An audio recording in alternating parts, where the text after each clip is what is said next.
Thanks for joining. You're listening to the Well Off Podcast, where today I interviewed Mandy Branham for the third time. So for those that don't know, she is known as the JV Queen, and we talked all about joint ventures. So if you are just getting started in real estate investing and you want to learn more about joint ventures, she broke down the 10 steps for JV deals, and we talked about all the basics, everything you need to know to get going. So I think this is a great one for you. We also talked about how she was able to buy in multiple cities in places like Kingston, Midland, Hamilton, and so many other places. She's done dozens and dozens of deals over the last couple of years. So very experienced investors and very experienced when it comes to raising capital. So there's a lot for you guys to learn. I hope you'll enjoy. And if you do, I just ask you to share this with a friend or a family member, somebody who's going to benefit from tuning in and listening to the episode. And again, if you guys are interested in some deals in Hamilton, Welland, or St. Catharines, I encourage you to reach out to me. I've got a couple of off-market opportunities. You are welcome to go to welloff.ca, contact me through there, and I'm happy to connect. Enjoy the episode. Welcome to the Well Off Podcast, where the goal is to motivate, inspire, and share success principles. I am here for probably the third time with Mandy Branham. Mandy, I appreciate you coming all the way out to Vaughan to record this. It's always great to see you. Thank you for joining me today. Thanks for having me. I'm still driving to this podcast. Soon enough, George, I hope to be taking my private jet. Nice. I like that you make the effort to come out and be in person. I just find it so much better in person, personally. I feel like you can connect so much better with people that way. Oh, absolutely. Yeah. Okay, so let's talk about where you're at now. What's life like for you? How's your family doing? How are the kids? Yeah, life is 2020, right? I still get confused that this is 2021. Yeah. There is some weird that the last 2 years have just kind of gone by. We were busy. We did not stop in all of 2020. If anything, we expanded and took an opportunity to know that there was a new market, and out we went. My family is, kids are 16 and 18. Megan went off to school. One of my hardest purchases, we bought a small apartment building for her to live in Toronto when she went to Humber. Cool. Small apartment building? 6 units. Okay. This is 6 That's units, awesome. 6-plex, purpose built. It's cute. But again, just really brought back all of the emotions of what if this doesn't close? And it was so much more because she was moving in and Mom, I want to go in. I need to be able to paint. And so it was a difficult purchase, but I'm glad that one kind of went through. So she's gone off to school. Jacob is 16, this whole online learning and back and forth. So I'm happy that he is starting to socialize again. And Larry and I, it's just good. We're still married. Yeah, that's great. And just choosing to we're changing up the business a little bit, allowing for a little bit less cumbersome small units, getting into nothing but big stuff. So yeah, before we started recording, you were telling us kind of what markets you're in, and you're in a bunch of different markets. Tell us a little bit about how you were able to purchase these properties in Kingston, Sudbury, Midland, all these different areas. You know what? I am not afraid of outside of my vicinity. And, if this is a huge takeaway, if somebody right now is like, well, I want to be able to buy it in my backyard. I need to be able to drive to it. I need to do my own management. I want to do my own renovations. Well, I want to blow up that bubble that they're sitting in right now and go, you know what? Our latest city is Cornwall, and there are some amazing assets out there in great price ranges. I don't know if I've heard, and I'll bleep out my word, but my motto for 2021 is just buy the effing asset. Just buy it. People are overthinking. They're back and forth. I had a lady that was like, well, you know what? I think I've decided that London is the city. What do you think? Is that a good city? And I was like, done. Your research is over. Yeah. Go and buy the asset now. Stop pretending that you have to research all of these cities. So yes. So I'm in Cornwall, Kingston, Sudbury, Midland, Penetang, Orillia, Barrie. So my Simcoe County, and Hamilton, and now Toronto. Yeah. And you've been able to do that by kind of working with different people, right? I think Barbara and Hamilton, for example, I don't know who you have in Kingston, but has that worked out well for you? Yes, it did. So Fern Gauthier is my Kingston property expert. Yeah. Barbara Nthavik is my Hamilton property expert. I do have some helpers out in Cornwall. Up in Sudbury, I went up with a JV, with a working partner, and we created our own property management company up there. We're now expanding, which is part of something that Larry and I are doing. We're expanding our construction company so that it can go on a provincial wide, wherever the jobs are. There's such a lack of qualified, certified rental contractors. So we're actually going to create a space and service that need. And so that's kind of how we did it. But I'm not doing that anymore because it got very cumbersome and logistical nightmare is what we can describe that as. Lots of bank accounts, lots of insurance renewals, just a lot of everything. And it's great. It's working. I do have an assistant. So that was new in 2021. She's been a lifesaver. And without her, I would not be able to do and have what I have right now with the space for me to know that I can alter away from that now. Okay, so let's talk about that a little bit, because there are certain things that maybe like certain bills that you get, utility bills, certain things you have to kind of take care of. Is your assistant handling that kind of stuff? Do you give them access to your bank account so that they can pay for bills, that type of thing? I do. Yes, she's definitely on a trust level. She is my niece. And her husband has been my property manager in Midland for many years. So actually, like, both of them were just there. We have this, if you can't do a handshake deal and give somebody $50,000 on a handshake, then you might want to really question if they're the ones that you want to go into business with. So she's definitely a handshake on a $50,000, and you start to open up my bank accounts and you're like, whoa, like what's kind of going on in here? So yeah, so she will look after that. Now, bills aren't necessarily too often because they're set up on pre-authorized. It takes a little bit. We always talk to our JV partners to be like, okay, for the first 3 to 4 months, we're going to be, still watching the tax bills coming in and the hydro bills and the consistency of rent payments and the property management invoices and stuff. So there's some stabilization absolutely going on. But once everything's set up, there's really not too much that you need to go into a bank account for, except the fridge broke. And so you need to, put that on a MasterCard bill or something like that. Yeah.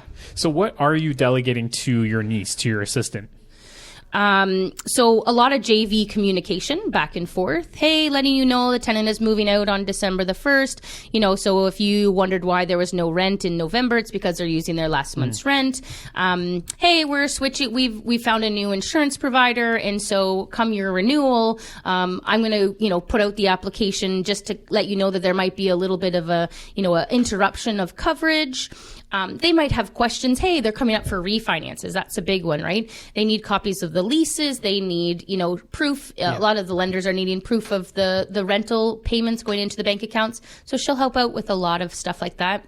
And my joint venture agreement. So as much as my agreement has been looked over by so many different lawyers, I now have, I think it's about 15 different spots on a joint venture agreement because of the cookie cutter agreement that I have entered into with my JV partners.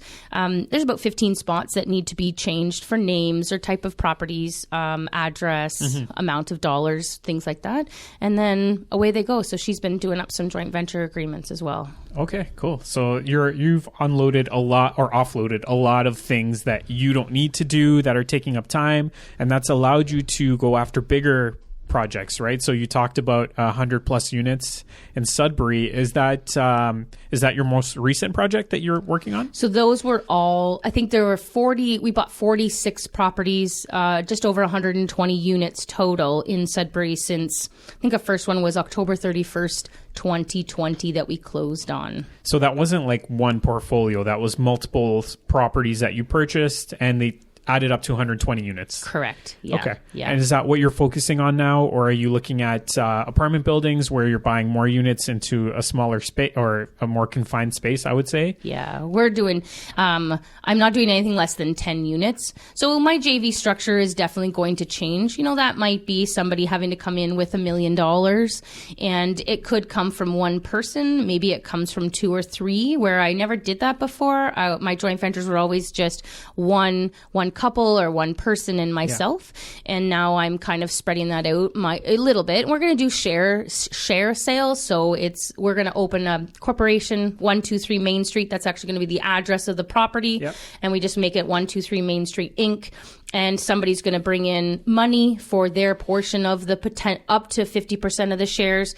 And I will still have 50% of the shares for finding, negotiating, and qualifying is a little bit different. But in these cases, I get to go on as a covenant onto a mortgage, and I benefit an application because of the strength that I am in a borrower. So my JVs still have to qualify, but not the same emphasis on qualification as it did on the smaller stuff. And that's because you're getting a commercial loan where the financing, the approval process is different. They're not looking at GDS, TDS. They're looking at DCR, the property, the income that it's generating, that type of thing. So you are an asset in that situation rather than somebody who's limiting the amount that you can borrow on a residential property. Absolutely. Yeah. Absolutely. Yeah. So it takes a little bit more capital for a JV to come on board, but it's actually less of a time-consuming application for them. What did somebody say? That as long as they aren't a burden to society, they'll qualify. Yeah. So, sure. Yeah, as long as you have the capital, then usually on the commercial end, if the asset is solid, then it makes sense. Can you tell me a little bit about your systems with your JVs? So obviously, like, you've got hundreds of units. How are you able to manage all of this stuff? Are you... Like, I know your assistant's doing it, but you have to have systems in place to manage everything. Can you kind of share with us some of your systems? Yes, absolutely. So I have a 10-step JV, easy 10 steps for your first JV deal also. And it comes up with a few of the systems, so to speak, because I think, it's not as much, a JV system post-asset acquisition is the same as how you would own an asset, okay? Other than the name of the tax bill and the water bill is in your JV partner's name, so you might need a letter of authorization stating that Mandy can call the city of Kingston and find out about the tax bill, stuff like that. But the systems, once the asset is owned, is very similar to just owning an asset. And clarity. I know a lot of people say that, oh, Mandy, you're a good communicator. So it's because it's really important for you to be able to communicate to your JV partners. I don't have systems that say, okay, every week I'm going to send you an update, every quarter, whatever. But again, it depends on the type of asset that you're getting into. So if it's a renovation, you're going to hear from me every 2 to 3 weeks. I often send pictures. Letting them know, hey, the siding's going up, the stairs just went in, what's the progress that's going on in the property? And that's great stuff to be able to share. Or, God, the contractor's got COVID, and so there's nobody on site for the next 2 weeks, and there's a crazy-ass tenant upstairs who's putting glue into all the door locks. Like there's some stuff that I tell them about, and then other stuff I'm like, that's why they're a passive JV, because they don't need to know all this stuff. And don't need to, but probably don't. It doesn't really affect them, right? So my 10 steps to your first JV deal, if somebody's looking to be able to attract a joint venture. Step number 1 is to gain attention. So are you on the social media platforms, period, right? Welcome to the now. And you could say, well, I'm not on social media. Hey, that's fine. And if you want to be able to do it the old fashioned way, by all means. But again, success leaves clues. So if we're saying hop on Facebook, Instagram, if you want to get a TikTok account, if you are on LinkedIn, people need to know and be consistently knowing what it is you're doing to attract joint ventures. Okay. And so you're talking about, hey guys, whether it's a joint venture deal or not, look at the bathroom renovation I just did in my own house. Let me tell you about my own house getting a HELOC on it to be ready to invest. I want you to be talking real estate so people aren't just blown out of the water, that you start to ask them for money and they didn't even know what you were doing before. Step number 2 is the property, finding the property, working with a realtor, understanding the city that you want to be in, the strategy that you want to be able to do, and really honing in and focusing on to be able to find a property, right? And I know that sounds simple, except there's just so many variables that can go in this. And some people are choosing to go out east. Great. Choose out east, stick to it, and go out east. If you want to do it in Windsor, pick Windsor. The research is done. It's a good city. Now go and buy an asset, right? So less of this in between, back and forth. I'm not sure. I'm telling you, the research is done. The cities in Ontario, wherever you want to go right now, there is more of a need for units than there is for you to kind of, be him and hawing about what city. And here's the thing. I also don't believe that there's any mistakes. Okay. If you're going to buy an asset in Windsor and then you're like, oh, but it's 5 hours away, there's no mistakes. Hire a property manager. Oh, I thought I could get there and renovate. Well, then don't. Hire a contractor. There's no mistakes. There's just learning opportunities for you. So I'm just I want people to feel that, because there's just so many people sitting on the sidelines right now, and they're him and hawing. They know they want this real estate for the security of their financial, their financial future. But they're stuck in limbo. Okay. So step number 2 to a joint venture asset is the property. Step number 3, financials. This is where it's going to get funny. So run the numbers, create the pro forma, run the numbers, practice a variety of scenarios with the numbers, rehearse the numbers, run the numbers. Do you know the numbers? Show me the numbers. Talk to me about the numbers. Like step number 3, when I say financials, is there's a lot of new people that are looking to get into joint ventures, and they think it's about the color of the walls. They think it's about the kitchen. It's not. It's not. It is about the financials. How much are the renovations going to be? Not what are you going to do in all those renovations, because you know that. But what are the numbers? What's the renovation cost? What are the timelines? What's the carrying costs? What's the purchase price? What's the potential after repair value? Which brings you back to step number 2 of the property. When you work with a realtor, they're going to be able to help you with all of that. Right? So it's just super important. Step number 3 is financials. Like, make sure that you are just amazing at knowing the numbers inside and out. Step number 4 is the partner. What comes first, the partner or the property? Well, if you don't have a property to be able to run numbers, to understand the type of JV partner that you're seeking, then you're going to be kind of seeking potential people, and maybe they're going to be like, hey, I've got $40,000. So you go shopping for a property, realize that that's never going to happen.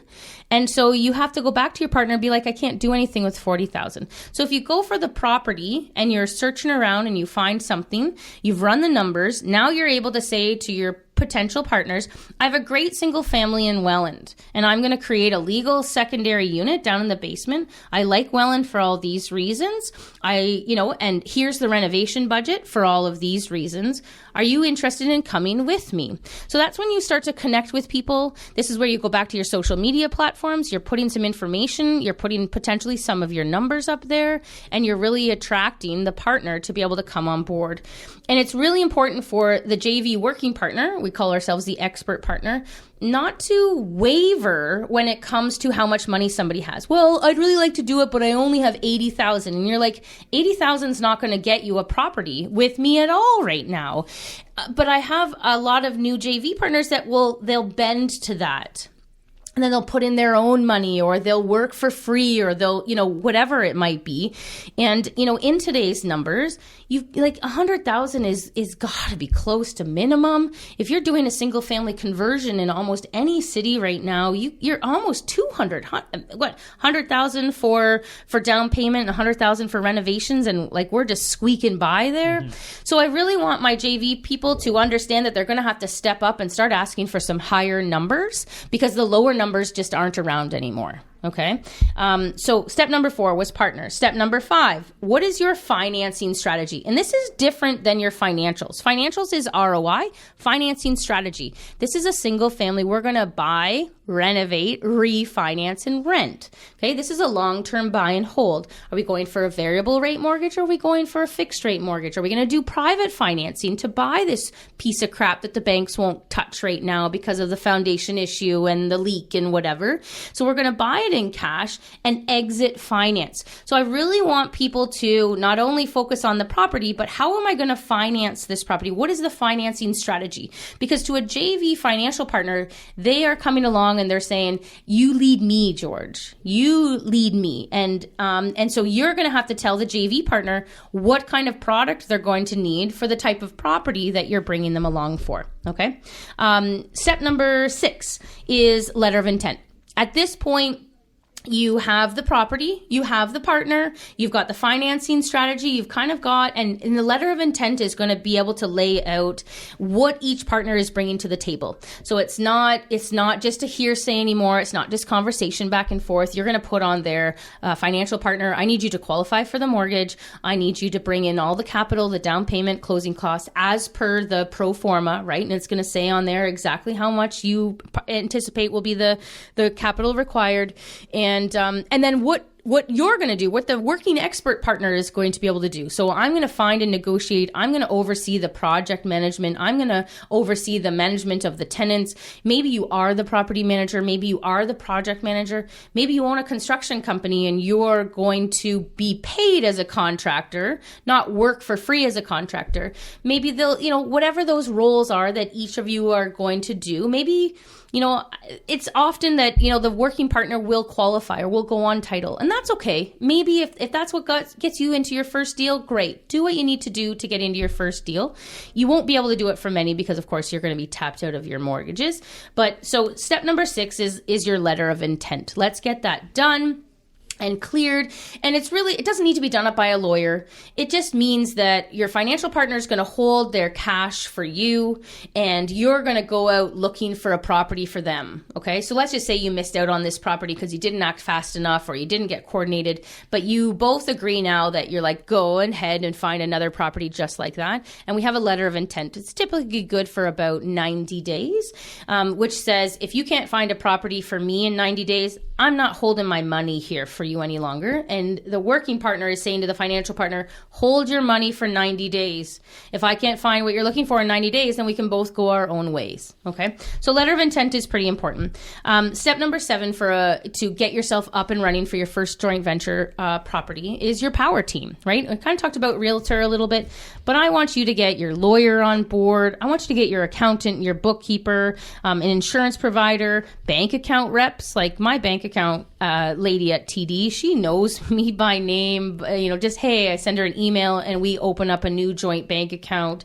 So get those people ready on your power team so that when you're presenting stuff to your joint venture partner, it's clean and smooth and people understand on your power team, hey, I've got a new joint venture partner coming in. Can you please set them up with a bookkeeping portal and and a password and all that kind of stuff? And then they are now connected to your power team. So that it's really important. And I don't think there's quite enough emphasis put on the power team. Your real estate agent, you need to understand, I'm going to put this property in my name with an and or a sign so I can assign it over to a JV partner. But if your real estate agent doesn't even understand that, then they're obviously not somebody you want to be able to be on your team. And they might be your brother's cousin's next door neighbor, probably not the best real estate agent to be able to work with, right, George? We're talking here real estate focused.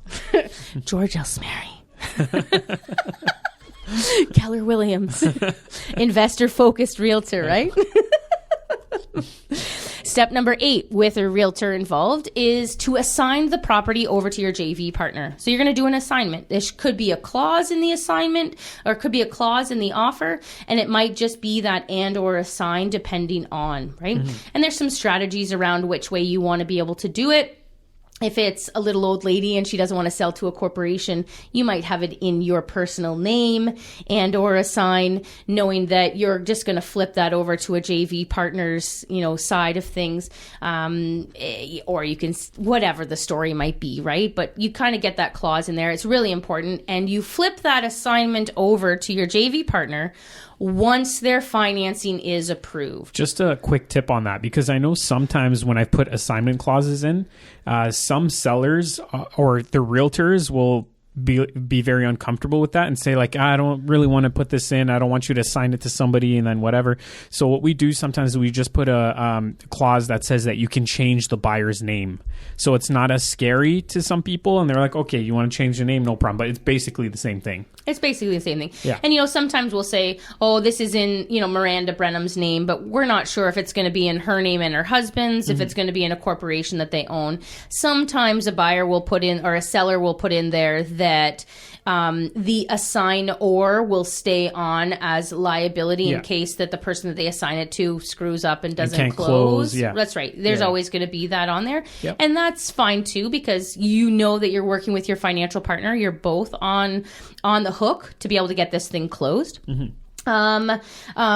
So your assignment is number 8. Number 9 in our, my 10-step to get your first JV property is closing, right? Is actually getting the property closed. And I know that's it seems silly, but there's a lot of hurdles at the end, making sure the insurance applications are there, making sure that they have met all the requirements, for closing, that the cash is there, and, whatever. In time. Yeah. In time. Because sometimes it takes a few business days for the money to clear, and that can be an issue. I know we've run into stuff like that before. So yeah. So definitely having some guidance would be good in that scenario. Yep. Which means working with your right lawyer. Yeah. None of my JV partners ever give me money. Let's just be clear on that. Their money goes directly into the lawyer's trust fund. So it does save a step of, potential holds on money and stuff like that. And it goes directly into the lawyer's account because there's no need for it to come to me. So it goes to the lawyer, closes on the property, and then there should be no holds kind of thing. Well, the holds are if you have a HELOC on your personal residence, for example, and you want to put that money into the corporate bank account, if you're closing in a corporation,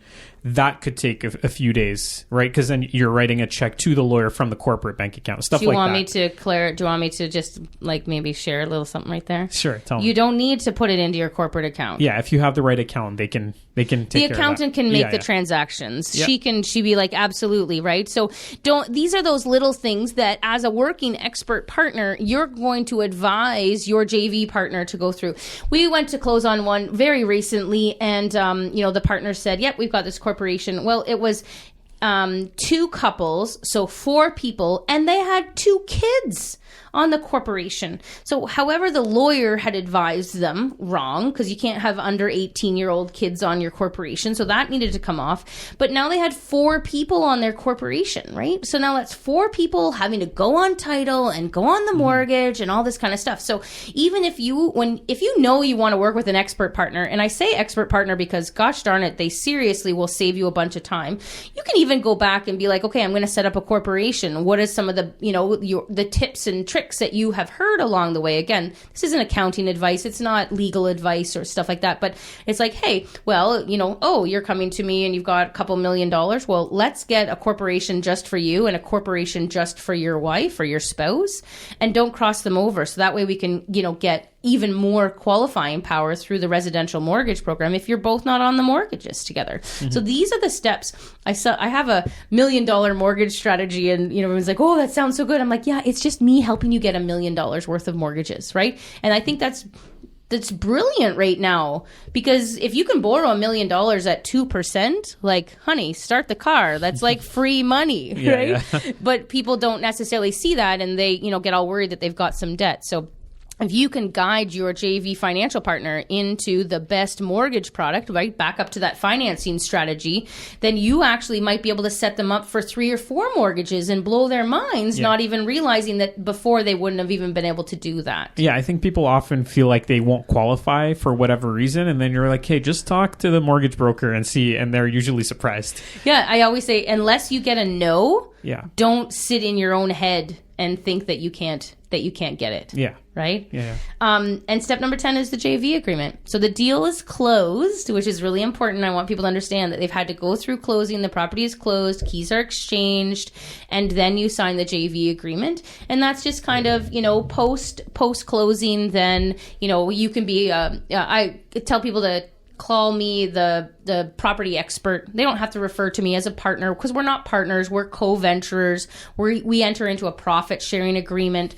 So I'm not vested to the asset. I'm vested to how profitable this property is going to be. So I'm actually not crossing any lines with any banks. Like I'm not on title. I shouldn't be on title. I'm really just making sure that this property is going to be super profitable for my co-venturer. So I always sign JV agreements afterwards. Bank accounts are open, property is closed, keys are exchanged, tenants have been introduced, and then, away we go. Awesome. So there you go. Your 10 steps for somebody who's looking to do their first JV.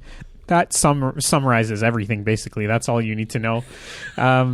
So that's for like a residential JV. If you're doing that, if you're doing a commercial deal, it's probably very similar, except at this point you're both going to be on the financing most likely. Like you're going to support the file. Is there anything else any tips or tricks around JVs, around systems that you have in place for that? I really just want people to acknowledge that there is so much money right now ready to be placed into real estate that you have a duty. If you know how to buy the real estate and you know where to find it and you have the team set up and you've done it yourself and, got the contractors and, some power team people, you almost owe it to financial partners to be able to put it out there. So, one of the hardest things is for people to get over in their own head that they have the ability to attract capital. Your first 100 or 200,000, you're like, holy shit, why is this person giving me 200,000? Well, they're not giving you 200,000. They're exchanging value with you, and you have $200,000 worth of value in this, what seems like an ordinary house that you're going to create into 2 units, and you're going to be able to refinance and give them a big chunk of their money back. Mm-hmm. Like, that's value. So I think one of the biggest steps for me, and we've talked about this numerous times, but work harder on yourself than you do on your job. This is still a very big mental mind game. Mm-hmm. And a JV expert partner needs to be able to step into it. The rest of it is, don't think, so I'm not focusing on systems so much because there's a lot of people that will get caught up in I don't have the system set up. I don't have all of the answers. Yeah. I don't have, everything just in place. And I tell you that story that there was pacing around my pool and I'm on the phone with my mentor at the time. And I was like, that's it. I can't buy any more properties this year. And he was like, F your systems. Keep buying, right? And I bought 16 properties that year. I bought 16 properties the next year. Like, I just kept buying. I think I've transacted on 50 properties over the last 12 months. So that we'll call it November to November of 2020 to 2021. And I don't have it all worked out. I don't have all the systems. I think we've had more staff turnover this year that is like a pain in my butt. But yet that's just kind of what's going on right now.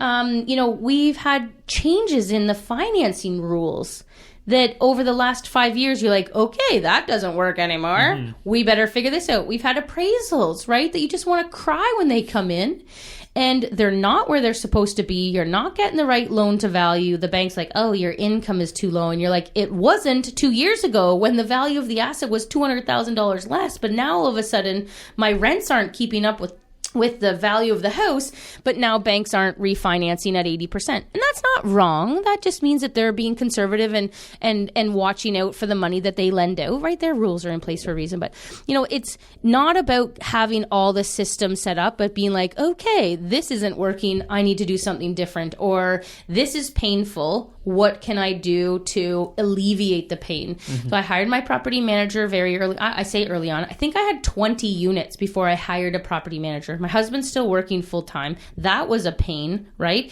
He'd go to work on Saturday mornings for quote, quote, overtime. And I was like, if you're going to work on a Saturday morning, you need to come work for me, right? And he's like, well, are you going to pay me time and a half? And I'm like, I'm going to pay you in equity.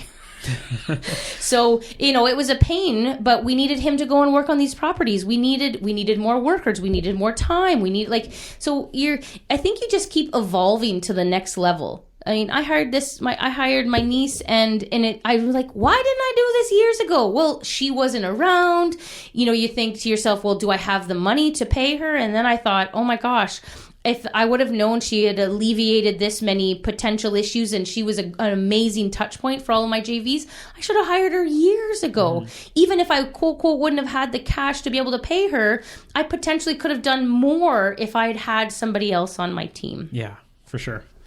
Yeah, well, we did touch on a lot of different things here, and I don't want to cover way too many topics. I think the whole JV thing, that's your specialty, and that's awesome that we were able to cover a lot of that stuff. I want to move on to the random 5. So we've done this before. This is your second or third time doing it, but the questions are different this time. So the first question is, what's been your favorite city that you've visited? That I've visited? Yeah. I think Niagara Falls. Okay. Yeah. It's local. Beautiful. You mean in my life? In your life. Okay. Well, you said Niagara Falls, so I'll we stick with Niagara Falls. Yeah, the first thing that comes to mind. Number 2, what's the best thing you got from one of your parents? My family. Like, absolutely. I love my cousins, my siblings, definitely got my family from my parents. Number 3, what are you a natural at? Talking about real estate. That's an obvious one. Number 4, would you rather be stuck on a broken ski lift or a broken elevator? Ski lift. Yeah, you can jump off. It's not that. You're dressed for the weather when you're out there. Yeah. You're in a good spot. Yeah. Okay, number 5, what is your theme song? I had this one. It's a Pitbull song. There's another one though. I Can Do Anything by Jacob Hogarth, but he had a band when he did it, so I Can Do Anything. Yeah. Okay, so that's the random 5. Do you want to tell people how they can reach you and what services you provide? So go to mandybranham.com. I do joint venture consults. If you're like, oh, I've got my brother that wants to come in, or I've got a great property, but how do I pitch it to a JV? I am right now ready just to be able to, give people that little bit of JV guidance to get them going, so they can go on and book go book something through my website. And you know what? Just follow me on social media. I'm J_V_Queen on Instagram, Facebook. And you know what? If you've got a problem, I never leave anybody stuck in a JV problem, because it will cost the industry with joint ventures more than it will in my time to be able to help somebody through it, because I really want people to consider growing their portfolio, not only for their own wealth, but for the benefit of other people's wealth. Please do not discount joint ventures. Please know that they're very legal, that there's just such a need for it right now to help not only yourself, but other investors who aren't as expert as you are. Awesome. As always, you bring a lot of value. I appreciate you coming out, driving out all this way, and it's great connecting with you, and I look forward to our next conversation. Absolutely, George. Thanks so much.